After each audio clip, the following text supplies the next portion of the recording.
media profile. He changed his social media bio, so I'm taking everything personally. He had 500 snaps outside. He had 300 in the slot. He won a Super Bowl. He was the starting quarterback.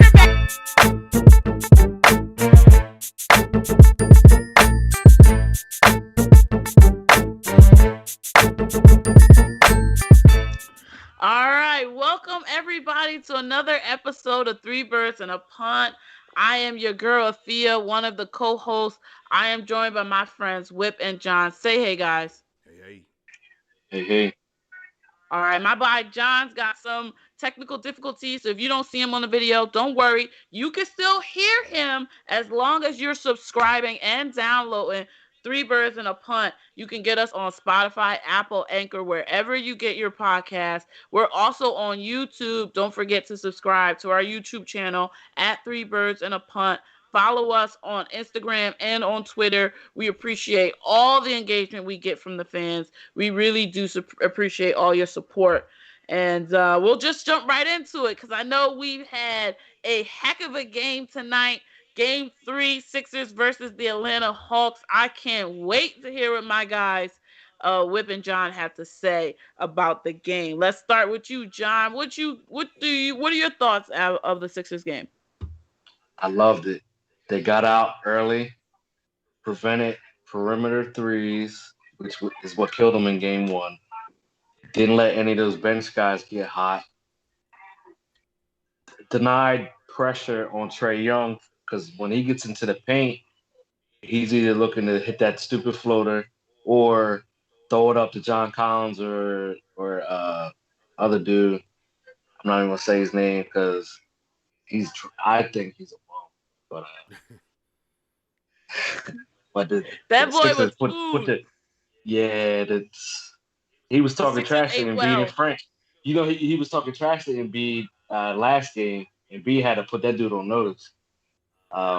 Great game all around, and from players you didn't like Korkmaz was on, and it's always the unsung guys that step up for the Sixers when they need it. Seth Curry, 12 points. I'll take that every day of the week.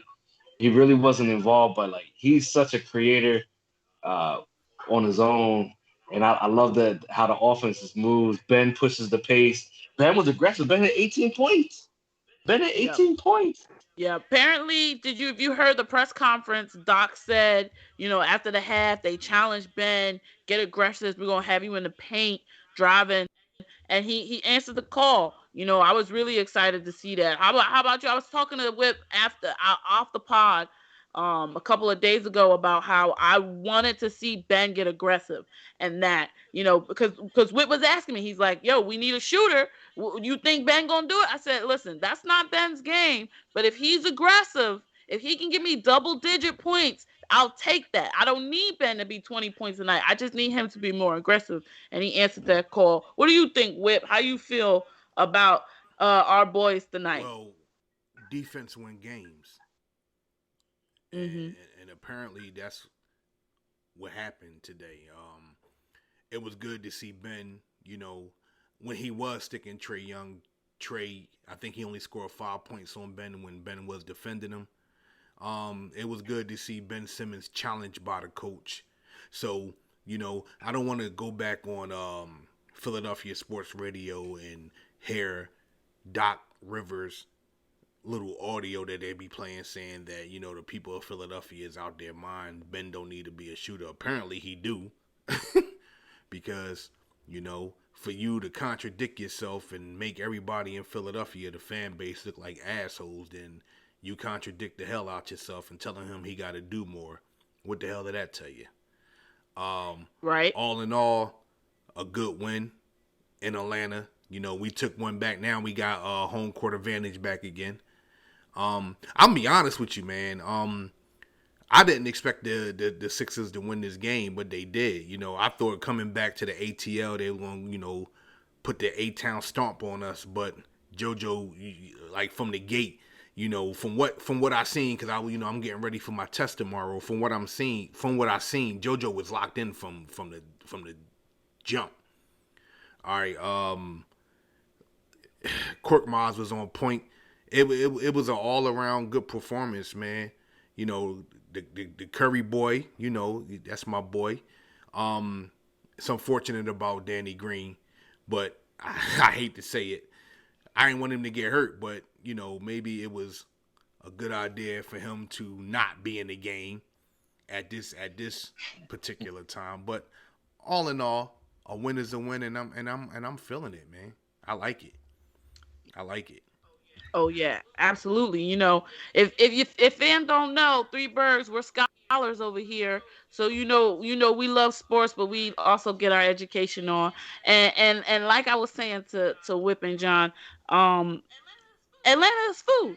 Okay, they are nothing more than a nice little setup for what we have, which is bigger. Our goals and our dreams are bigger than the second round. And you know what I see out of the team is recognition that when we're on, Atlanta really can't do anything. Like their strategy, the way that they play ball is and how we play ball. Like our strengths are better than theirs, especially when Ben Simmons can be aggressive. It's insane to me. I was telling Whip earlier. I can't believe JoJo is playing on a slightly torn meniscus. Okay, the guy is putting up 35, 45, 29 points. Okay, he's alley ooping. He's getting aggressive. They had three defenders on homeboy and still couldn't guard him. You know what? I'm in awe. It's I'm in awe. and to piggyback off what you just said, man, you gotta keep in mind him and Ben and Tobias Harris was all snubbed this year by the NBA, man. Yep, Facts. they surely Speak were. You on know, it, Whip. like they were Surely all were. snubbed, and it bothers me that I'm watching after the game. You know, they had Joker accepting his MVP award, and they up there talking about MVP. I'm saying to myself, man, you ain't no damn MVP, bro. No, it's Cut not. that out. You know what I mean? Nope. Yo, the Nope. league Yeah, got it yeah, out dude. for us. We Yeah, know what's so up. like You know what you it's like? you ain't no It's like MVP. when you show up to school every day and you get that A just for the class participation, being on time and being punctual and being there. Whereas you have somebody that might have mono, but when it comes time to play, who you going to get the ball to? Who's the ball? Uh, Who has the ball at the end of the game? Who's going to the line? Who's the focus of the other team's uh, their attack on defense is Joel. Like Joel's the most dominant player in the league by far. When you got a 7'3" dude that's Euro stepping cats and hitting fadeaway threes and getting your your bigs in foul trouble, like come on now. A dude that can just pull up and hit a three at 7'3", your center. You Uh, can't stop that. It's undeniable. That dude's an MVP. John is speaking truth to power right now, and I think everybody knows it. I agree that Jovic got the award, but we all know as we see as we got two of these teams in the playoffs, and who is on the verge of getting swept, and who is taking a command and how 2-1 about lead. that? Um, who Yep. the real MVP is, okay? And who the real honestly, Mm-hmm. Yeah, okay? man. You know Because what? Yo, they was hyping up Trey Young. They was hyping up. Yo, Trey Young listen. was set to be the next Steph Curry, but then he met Ben Simmons. So Yep. so I'm just trying to find Rap. out, yo, Listen. Can, what's let, up with that? Wrap his heads let me down. let me speak on that real quick if you don't mind, man. You know what, yo? I posted something on my Twitter account, man, about them giving the damn award to Gobert. A goofy looking motherfucker, dude. And Ben had yeah, 42 wait, points yeah, on him. but wait. Just Then the saying. boy had the nerve to go on his Twitter account and was talking about to all the haters, man. Dude, like, listen, dude. I don't give a damn what nobody say. That shit is politics. Ain't no fucking way in hell he should have won the Defensive Player of the Year over Ben Simmons. So all he does is stay in the Yeah, paint. that's corny, man. He's not And you diversified. see, He's not guarding. He's no, not you guarding see, anybody other than the you see center. what Steph made him do the Humpty Hump dance. You Hmm. know? You saw what Ben did to him. Ben dunked on him. Ben Yeah. had like 10 points Like, on that cat. you know what, man? Like, Adam Silver, man, you fucked up this time, bro. Like you snubbed Tobias. It's the Yeah. writers. It's the Well, the writers. writers, It's the whoever, writers and the former players that the vote. writers, the You know what The though? former That's players okay. that vote. We'll take the championship. Okay, y'all Yep. can keep your little writers awards, and we'll take that nice NBA Finals championship rings and that little trophy right home to Philly. And you know what it is. You know they mad at us for the process. They don't want the process to be considered a success because then teams will replicate what we did. But you know what? You can't duplicate us. There is only one JoJo. There yeah, is only one Ben facts. Simmons. We may try to act like we don't have two of the most premier players in their primes together, but we do. We're lucky to have them, and they just proved that on the biggest stage tonight. I agree 100%. And it goes to show you the depth of the team too. Like any of those other dudes can contribute off the bench in a moment's notice. You're like, damn, okay. Dwight Howard gave us 14 points tonight off the Yeah, bench. yeah, That's what's up. I really do like what I'm seeing out of the bench. They responded very well after that. After honestly, what was a bit of an embarrassment from game one, from the bench, they really did answer the call because Atlanta can't beat us. And I'm gonna be honest, like I said, like I've been telling the fans, told y'all on Twitter too. I'm gonna take the blame for game one. I did not wear my Sixers jersey shorts. We are undefeated each time I wear them. I have been wearing them for the last couple games. You're welcome. Washed because your girl's clean. Don't worry. But I've been wearing them, and I got you for game 4 on Monday. Don't worry. All right. most definitely. All right, y'all. Now let's get down to where we really here for. This is the Eagles podcast. So even though our Sixers in the playoffs and it's the off season, we can't get out of here without talking about our birds. All right. So I'm wanting to hear what you guys. OTAs broke last week. We're on holiday until July 27th. But I'm trying to hear from you, Whip John. Who were the players that stood out for you in the OTA, or which coaches did you feel impressed you from the OTAs I this season? I Let's start I with you, gotta Whip. go with Jonathan Gannon, man. It's something about that dude that just he speaks to me. You know, it's like and I hate to be the bearer of bad news, Eagle fans, but I honestly believe, man, he probably had for probably 2 years, and he gonna be a head coach somewhere. Dude is the real deal, man. And even though we ain't see him, execute, a defensive scheme against other teams, just his leadership alone, it speaks volumes. When you can be a leader of men like that and just bring a team together like that, a defensive team. I'm here to tell you, man. A lot of media cats are sleeping on the Eagles, man. And last time they did that, they won the Super Bowl. All right, so I yeah, feel you. it's like it's something about that defensive coach, man, that I believe is going to, make a lot of noise this year. And real quick, also the Slim Reaper, man. Whoo, y'all, I'm pretty sure. Oh yeah, Yeah, man. His Devontae. route running. Ooh, his route running. That Smooth. dude route running is ridiculous, man. And Oh yeah, that's a yes, it smooth is, cat. man. And now y'all see why I went off on the video when we drafted him, because I already know what this dude is going to do. So, who did I have this debate with? Oh yeah, I had this debate with some Cowboy fan at my job who was talking trash. Eagles is trash, this, that, and the third. And he said he had the nerve to say to me that Devontae Smith don't know how to route run. I said, what the fuck are you talking about, Wow. bro? He doesn't know football. Sour Yeah, grapes. when He's still watching the Cowboys man, Super Bowl no, on listen, VHS. when he said that, man, I was like, conversation over, bro. I just walked away because there wasn't no need. You can't debate casuals. You can't debate casuals. You can't debate. You can't debate motherfuckers whose feelings is Correct. hurt. They just mad because they feel like C.D. Lamb or Gallup or Cooper ain't quite as good. We know they're not Heisman Trophy winners. We get it, but it is what it is. You took C.D. Lamb. and now you lost out on Devontae Smith, and your losses are a game. Facts. So, but real quick before I pass it on to my partner John.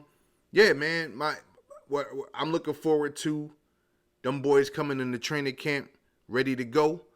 And that's about it. I just want to see what Jonathan Gannon is going to do and what more he can bring to this defense. All right, John, what you got, bro?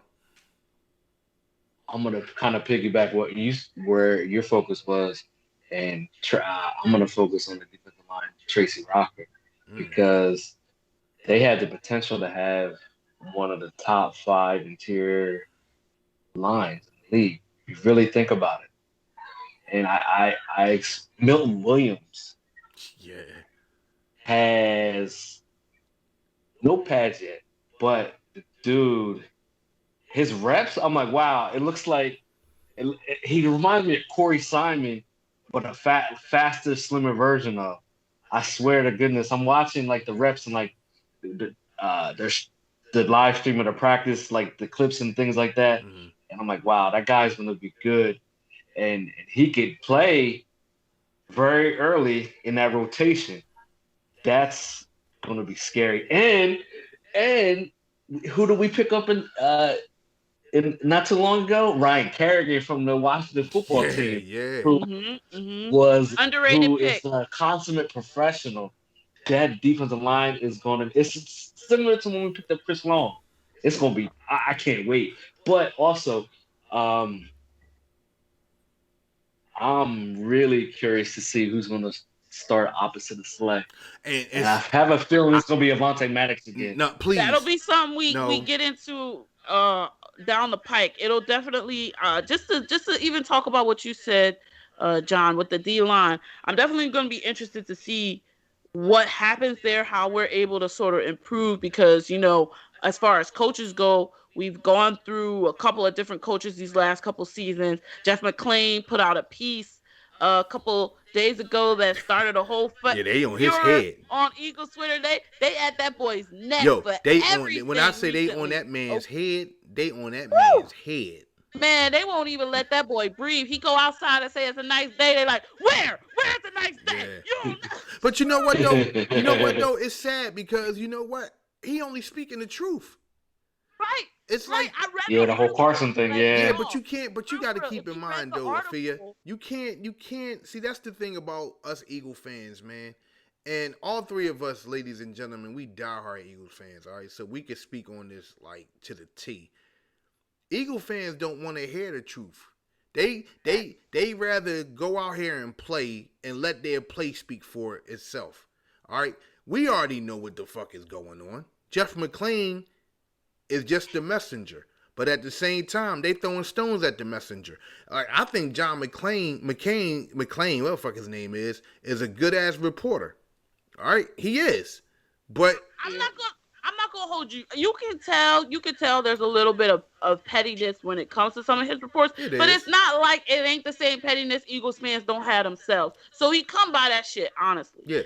And for real, and I agree with you 100%. Whip, if you take a step back and look at what he's saying, it ain't that far off from what other reporters have said. Y'all just like it better because y'all like him. That shit that he had about the game where Cox got on the coach, that some other reporter reported that when it happened, but nobody said shit. Why? Because they agreed with Cox at the time. Really, if you was really paying attention to that article, you would have said this is another piece talking about how he has bad managerial style. Because why are you empowering Cox to make hiring and firing decisions of coaches? How are you supposed to have a clear level of authority when the player can get a coach hired and fired? And everybody knows it. Yeah. Explain that to me. I agree.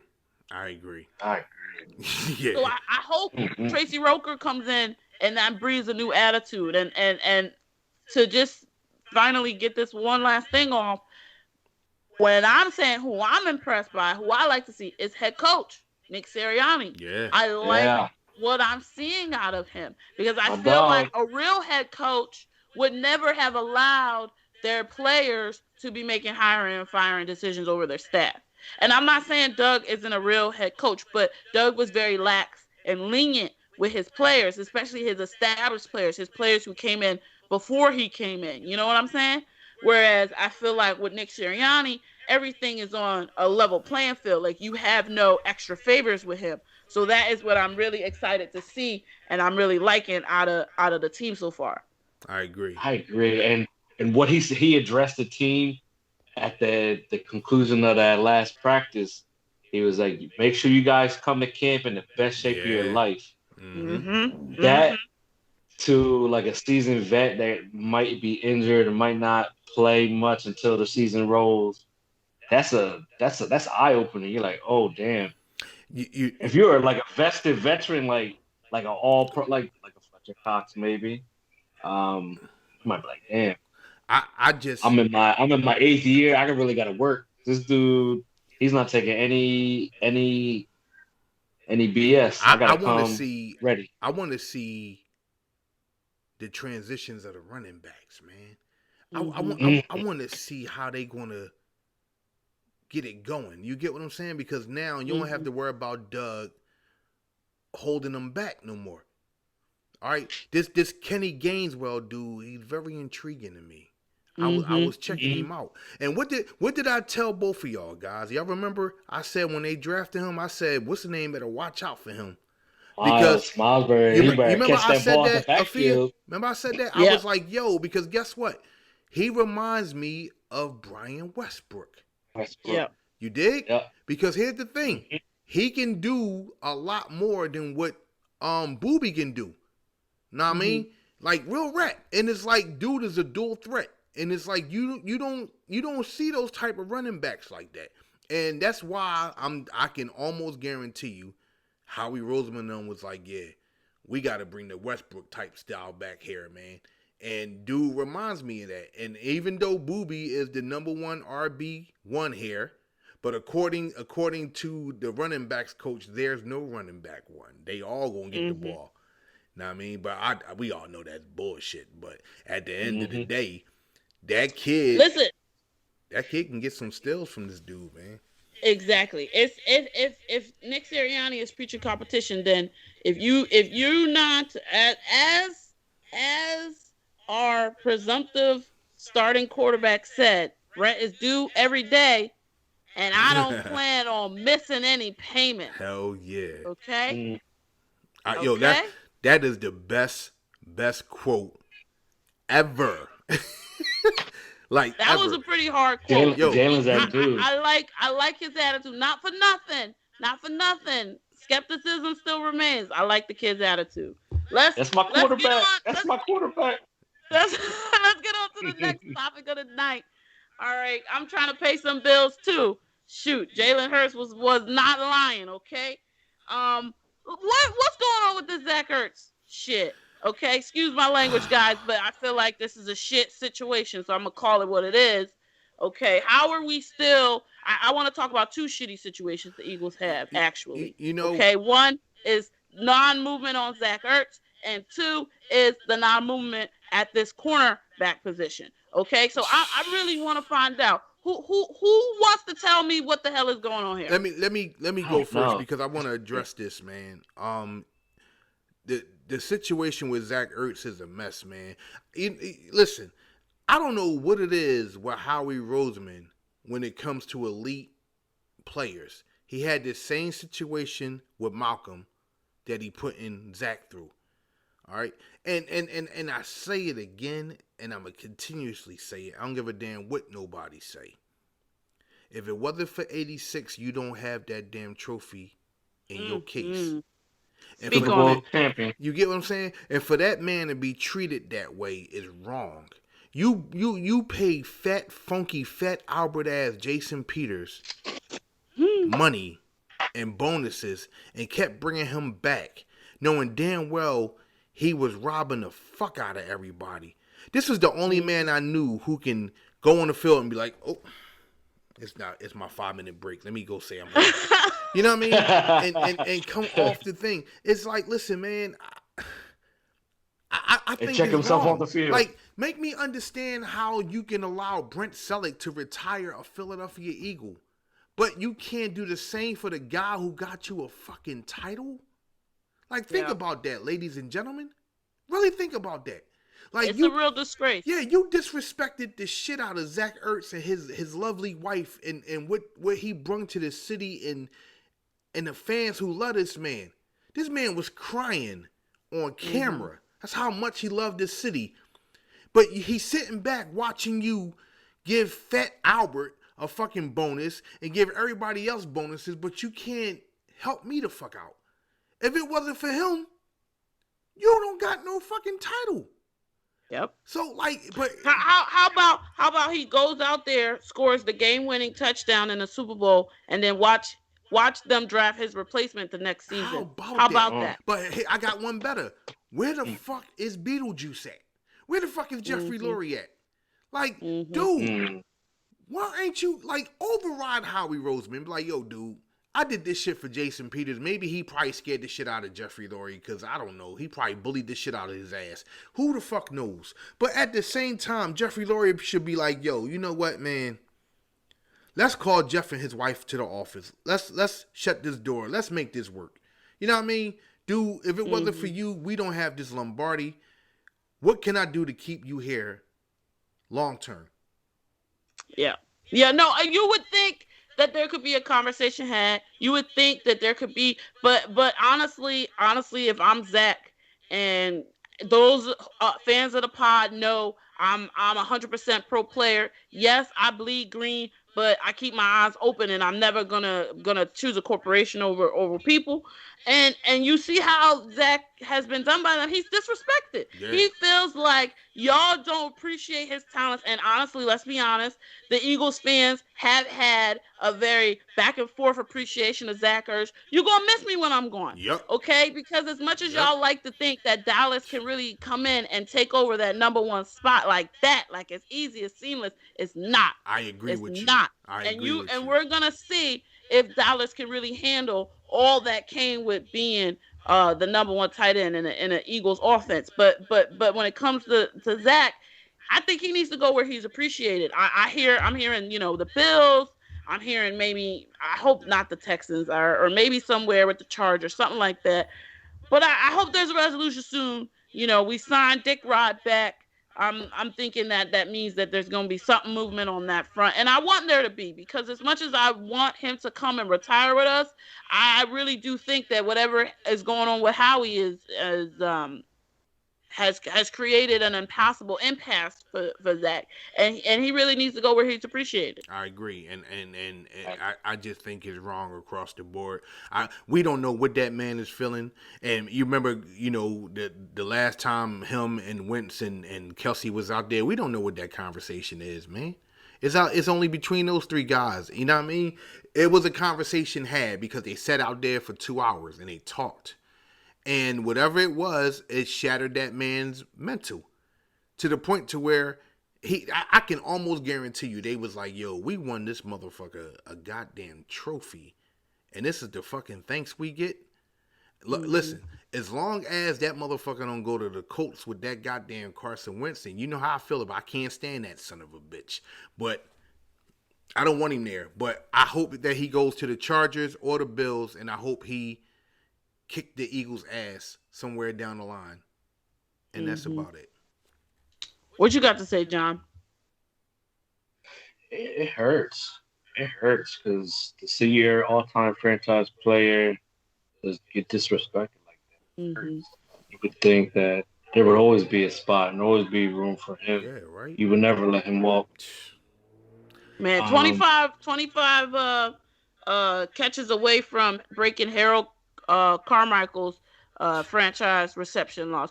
I don't know if we'll ever have a player get that close again. So it's a shame. It really is. Let me ask you then about another place we're lacking in. Okay, let's spend a little bit of time on this cornerback position, because Stevie Nelson's still out there, Richard Sherman's still out there. During OTAs, we had Michael Jacquet manning that cornerback 2 spot. I think Avonte Maddox, to your point, John, you was talking earlier on that. I think he may be sticking maybe at safety and or slot where he's better suited. So we really do have an open competition at that cornerback spot, barring a trade or a signing. How do y'all feel about what's going on over there? I can see in your face, Whip, you are fed the fuck up. Yeah, yo. First and foremost, shout out to Stevie Nelson because I don't even want you to fuck here no more, dog. Come to Philly. No, It's the price. It's the price. No. It's the price. I'm It's the price. I'm It's the tired of cap. asking that dude, man, on Twitter, are you Me too. coming to Philly? I'm up here, begging this man. And what's funny, and like I said, me and Afua had this conversation before. Actually, all three of us did. These athletes see what the fucking fan base say, and I can understand their agent telling them not to talk and shit. You can like a motherfucking tweet. You can do that shit. You can even tease motherfuckers if you have to. But this motherfucker sitting here, going back and forth, giving little fucking subliminal messages and shit, on some decode Carmen Sandiego type shit. Like, dude, get the fuck over yourself, bro. Like, I don't want you here no more. So if I'm Howie Roseman, to address the situation with Slay, take one of them number one picks, go out here and go trade with somebody that's a legit corner, and just trade. Because, dude, put it like this. If he was going to be here, he would have been here by now. And it's the reason why he's not here. I had to think about that too, Afua. Why ain't he signed yet to no team? It's a reason. Overpricing his market. Nah. Exactly. No. His market's too high. John's put it on the head. Maybe. And I thought about that, but I said, nah. But it can't be. Because, dude, listen, there's no way. First and foremost, even though Richard Sherman is old, he's not a Richard Sherman, bro. He's not. All right? And his numbers wasn't that great as we all thought it was. I looked at some of his shit. It wasn't that great. All right? So maybe we may need to, hold back a little bit on this Nelson Island shit that everybody is so hype about. But as far as the Slay situation go, me personally, Afua, I say, trade at number 2 or something. Go out here and make a trade and get yourself a stud, man. Because guess what? TikTok. Time is going. It's going fast. I feel you with that, but I think, and if we're talking Howie, the one thing for Howie is he's obsessed with value. He's obsessed with feeling that he's got comparable value out of a deal, and thinking about how we entered our Super Bowl season and we didn't pick up Ronald Darby until training camp midway in, a surprise trade. Nobody had us trading Jordan Matthews like that. So I think that may end up happening. Maybe there's a surprise trade down the pike if let's say that left tackle position solidifies itself early on in camp. Maybe there's a surprise trade there. We could probably get some assets because you're trying to give up a cornerback. Nobody's giving up a legitimate cornerback in a trade. You know what I mean? Unless we're feeling a little bit of pain too. So shit, we are I really feeling pain. think there's nobody over there Rob, helping. what are we gonna give up? What are we gonna give up to trade a corner? What are you gonna give up to trade a corner? Guess what? Guess one of them first. No, guess what? At the end of the day, you have no goddamn choice because you have nobody to help you. So if you have, we're gonna throw Zach McPherson out there. I'm gonna be completely honest with y'all. I will take my chances with this Molly crew of whatever this, that, and the third that we got. Okay. And I'll see what these coaches can do to coach these boys up before I go give a first for somebody else's cornerback. Guess what? Okay? Newsflash to you. And if that's the mentality that you going in, you might as well declare us motherfucking losers now. Because you and I and everybody and their great-great-grandma who's still alive seeing that the NFC East wide receivers done got Super Saiyan. They all fucking good. Yes, you're right. You're right. Absolutely. Like, 100%. we will get 100%. killed. I agree with you. We will get killed. 100%. And I'm okay with that. You're exactly fucking right. Because I'm not giving up my first or my three potential ones or the twos that I've been stockpiling on somebody else's corner. I'm gonna do my own research. I'm gonna draft my own corner. Unless you're giving me Ramsey, You giving me Ramsey? You giving me somebody else that's Well, a guess top what? No, tier well you rush can't guy? get a Ramsey, but you can go ahead and go get a Stephen Gilmore, one of them cats for that. You sure can. Man, Gilmore is making how much over there It with the don't matter. Patriots? But guess what? But his contract is almost at his end. So why not just go ahead and trade it? Because guess what? You and Nah, I both I'm know. not That's a lot of trading a money. Afia, one. That's a lot of I'm not money. trading a Afia, one for a you and 86 I guy whose mil. both know contract I have to Howie go in Roseman is and not. then 86 and mil. then and then restructure and Listen, extend him. you and I both know Yeah. Howie Roseman is not going to use all three of those number ones. You know this. He's going to trade one of them. Okay, Maybe to move up. Exactly. So he's okay. going to either move But up or you trade now, one. John, I need you to take your midnight old man self and get up for this debate, okay? Because what we not gonna do is settle back on this emphasis of the last thing we do after we just got out of cap hell, we got threes, we got a nice robust young roster. I'm telling you right now, Howie is not going to turn around. That would be going back to the old style of business of getting these veterans in to help keep our team afloat when we're supposed to be using some of these young guys to actually develop and grow. That's the whole point of this season. That's why you haven't seen them shelling out the money. If they was gonna shell out money, then why didn't we shell out money Who for was our Zach? GM? Who was our GM? Howie Roseman, Howie I'm telling you right Howie now. Roseman. This man done fucked us. All right.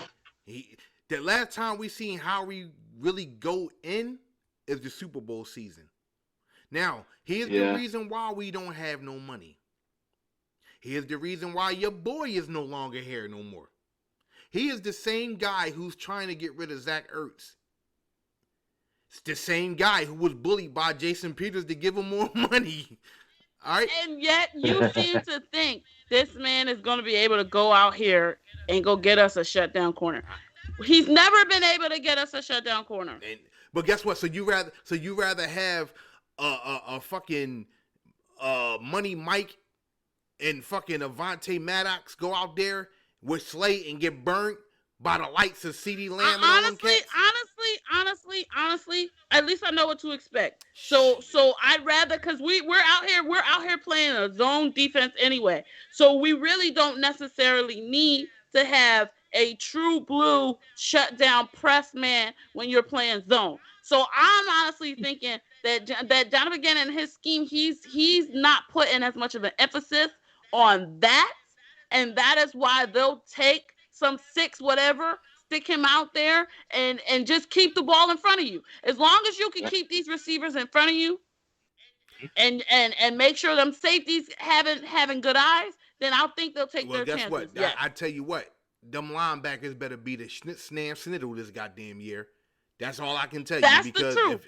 That's the truth. And the safeties have to be good too. If they want to go into the season the way that you thinking, I just don't see it. I don't see it.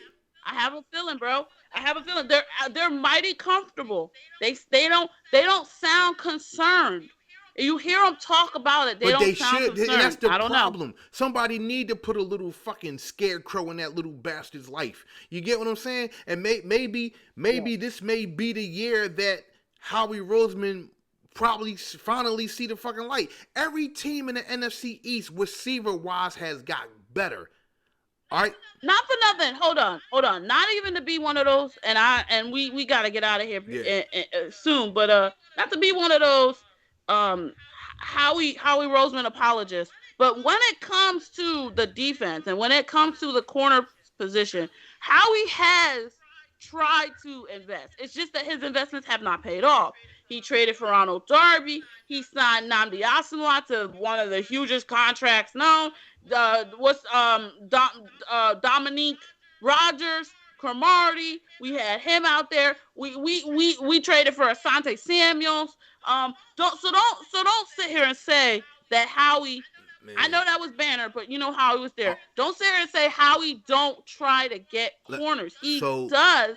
It's just that it has not worked. We even called Slay, trading for Slay, and even him, as much as we like the guy, he wasn't actually giving us his peak performance. For some reason, corners come to the Eagles and they just regress. Hey, they not as good as wherever they came from. Were you trying to say Metcalf? I think you were. Shots fired, low key. I wasn't trying to say that because Metcalf does that to everybody. So I don't feel so bad for Slay. You know, I'm just saying he ain't had no interceptions. Ooh, I'm just saying he came out there and PFF said he was the whatever rated defender and the whatever. I don't believe PFF Slay. Don't worry. I didn't say that. I think you're great. I'm just saying. I ain't say that, Slay. Stop trying to waste our resources on a position that never does well in Philly. I said this before, and I'm going to say it again. That's my sister, and they is her own words. Okay? You can find her at her Twitter account. You see, I'm pointing up. You can at me right there. According to Afua, I could care less. Me and Mr. John Monroe try to stay away from... the thing that this woman says. You always out there atting motherfuckers like, hey man, I've been atting you for weeks. Where's my Don't act like you're not in these Twitter streets asking these guys for a shout out. I see you, Mr. Greatest. Yeah, I'm done. Side note, you see Jim Jackson replied to my tweet after game 2. Yo, you really hype about him. You really love that man, don't you? That's my favorite player. That's my favorite player. That's why I wear 24. If you could, you'll give him a hug, wouldn't you? That's why I wear 24. That's why I wear 24. That's what's up, yo. That's my dog. All right, let's get into the last topic. Action Jackson. All right, no, but that's what's up, John. It's always nice when we can say a quick hello to our heroes. I know Whip is just a little salty because he ain't get a high back. So don't worry, bro. I liked it. I thought it was good. Hey, you know what? I don't even want a high back because the high I get, it always gets me to fuck back. So fuck them all. Yeah. The only high you need is the one you smoke, huh? I get it. Right. All right, bro. Listen, let's get out of here on our last topic of the day. We're going to go Eagles of the Week. We've been waiting on it. I know you guys have been waiting on it. I'm here to tell you, for me, I have an Eagle of the Week. Y'all may know him, okay? He's our favorite mummer. Drafted in the 6th round of the 2011 draft. College ball at Cincinnati. 4-time Pro Bowl selection. 3-time first-team All-Pro, has started in 142 games, has played in 142 games. I'm talking about the one, the only Jason Kelce. The best steal of the 6th round ever. And yes, that does include your boy Tom Brady. I don't care. The best steal in the 6th round is Jason Kelce because he is the glue that holds this team together. Every time he talks about retirement, a part of me dies and gets so sad because a team that does not have Jason Kelce on it is a team I don't know how I'm going to be able to really realistically root for because he really does bring a lot of what it means to be a Philadelphia Eagle to the table. I am talking about a consummate professional. He gives great interviews, great insight. He's always wanted to be a team player, always wanted to use his podium for good, and he anchors that line. What do you guys think about my Eagle of the Week? I think love Jason Kelce. That he's one of my favorite players of all time. And I remember in that draft, I was like, yo, Jason Kelce, the knock on him was just his size. He was good at Cincinnati. He what a steal that was. And honestly, out of that draft class, he's the only person still active in the league. Yo, how about that? Consummate. That dude's a lunch pail dude. He comes to work every day, hurt. All the injuries he plays through, and you never see him like skip a beat. There might be some low snaps and some high snaps here and there, but that dude that is the glue. If he were to go down, and we saw what happened when he went down here over a few seasons, that guy, Hall of Famer. Can we put Hall that in now? Career. Absolutely, without a doubt. Let me When I love I love to watch him move in the screen game. It's poetry and Yeah. motion the way he gets down the field so No, fast. let me say this because we running out of time. Um, the greatest speech ever. Mm-hmm. Yep. All right, the greatest speech ever. The Every greatest thing. Philadelphia On Eagle the greatest fan know thing. exactly what I'm talking about. He is our favorite mummer. It's He is our favorite Eagle, and her Eagle of the week, spot on. Great job, Afia. it's the whole You damn damn team. right. Okay, leave out on that. Listen. This has been a great pod tonight. I know we went on a little break for vacation, and now we're on break for the holidays, just like our birds. You know, break until training camp. We'll be back in a couple of weeks to give you more of the great content you guys love to hear. Please make sure you're subscribing and downloading to the podcast, streaming on Apple, Anchor, Spotify. Follow us on Twitter, Instagram. Subscribe to the YouTube channel. The YouTube channel. You know it's late. I gotta get out of here. If you want to follow me personally, you can follow me at According to Afia. Bros, let them know where they can follow Y'all you at. see? Oh, wrong hand. Y'all see my Twitter name up there? Great3st _ That's where you can follow me at. And we can't see John, but he can damn sure tell you. Hey, Eagles family, you can find me on Twitter at John Monroe Jr. I'm Monroe Jr. Hey, if you listen, you didn't see it, but I did it for you, okay? Thank All you. right? Thank Just you. let them know. Peace out. Go Birds. Peace. Go Birds. Till next time.